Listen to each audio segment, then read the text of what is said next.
بسم اللہ الرحمن الرحیم۔ آج ہندوستان میں نہ کوئی شمشان گھاٹ بچا اور نہ ہی کوئی قبرستان کہ جہاں لاشوں کے انبار نہ لگے ہوں۔ لاشوں کو جلایا جا رہا ہے کہ کورونا وائرس اس قدر پھیل چکا ہے۔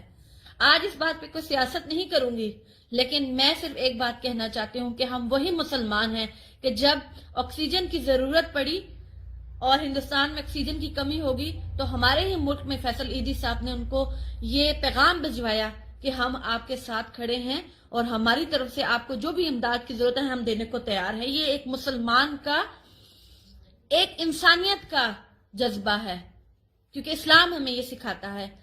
میں ہندوستان سے ایک سوال کرنا چاہتی ہوں کہ آج آپ کی پولیس ہر محلے اور ہر کوچے میں جا جا کے اعلان کری ہے کہ آپ لوگ اپنی تراویحوں میں، اپنی نمازوں میں یہ دعا کریں کہ اللہ تعالیٰ کورونا وائرس کو ہندوستان سے ختم کر دے۔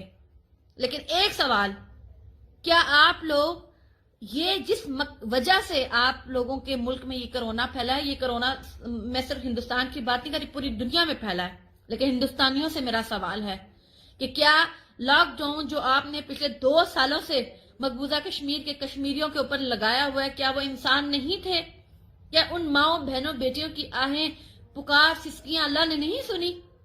آج شمشان گھاٹ میں جب آپ لوگ اپنے پیاروں کو جلا رہے ہوں گے، دفنا رہے ہوں گے، تب آپ کو خیال نہیں آیا ہوگا کہ مقبوضہ کشمیر کے کشمیری اپنے بچوں کی ڈیڈ باڈیز کے لیے بھی پیٹتے تھے، رویا کرتے تھے کہ ہمارے بچوں کی لاشیں ہمیں ہندوستانی فوج دے دے واپس۔ لیکن آپ لوگوں نے ان پہ کبھی احساس نہیں کیا، ان پہ کبھی یہ نہیں سوچا کہ وہ بھی انسان ہے۔ مذہب تو ایک دوسری سائڈ پہ ہے لیکن وہ بھی انسان ہے، لیکن نہیں آپ نے سوچا۔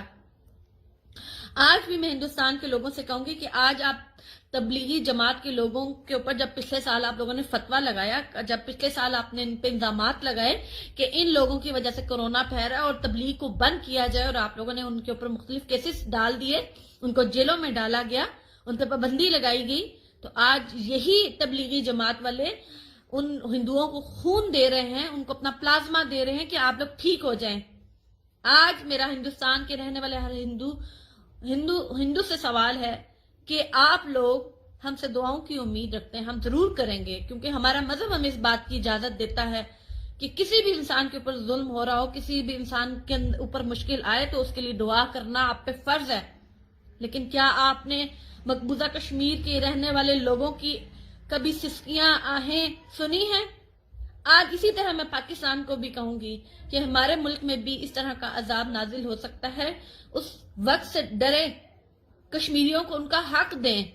اگر وہ خود مختار رہنا چاہیں تب بھی ان کا حق ہے، اگر وہ ہمارے ساتھ رہنا چاہیں تب بھی ان کا حق ہے۔ جینا، آزادی کے ساتھ رہنا ان کا حق ہے، ان سے ان کا حق مت چھینیے اور اللہ کے عذاب سے ڈریے۔ شام کی مائیں جو اپنے بچوں کی لاشیں بھی جن کو نہیں ملی، مقبوضہ کشمیر کے لوگوں کو ان کے بچوں کی لاشیں نہیں ملی، فلسطین میں کیا ظلم ہے، افغانستان میں 2 سے 3 ان کی نسلیں تباہ ہو چکی ہیں، کشمیر میں 4 نسلیں تباہ ہو چکی ہیں۔ اللہ کے عذاب سے ڈریے۔ یاد رکھیے گا، آج اگر آپ لوگ انسانیت کے ساتھ ظلم کریں گے تو یاد رکھیے گا، نہ شمشان گھاٹ نہ قبرستان وہاں پہ جگہ نہیں ملیں گی۔ اور ہمارے نبی کی حدیث ہے کہ اس قدر لاشیں گریں گی کہ اگر ایک باپ کے 100 بیٹے ہوں گے تو 99 بیٹے جو ہیں وہ قتل کیے جائیں گے۔ اللہ کے عذاب سے ڈریں، کشمیریوں کی آہیں اور بددعائیں اور سسکیوں سے ڈریں۔ ہندوستان کے لوگوں سے میں کہنا چاہتی ہوں، آج آپ اپنے پیاروں کو کھو رہے ہیں تو سوچیں کہ کشمیر کے لوگ پچھلے 73 سال سے لاشیں دے رہے ہیں، اپنی بیٹیوں کی عصمتیں دے رہے ہیں، کیونکہ وہ صرف آزادی مانگتے ہیں۔ ڈرے اس وقت سے۔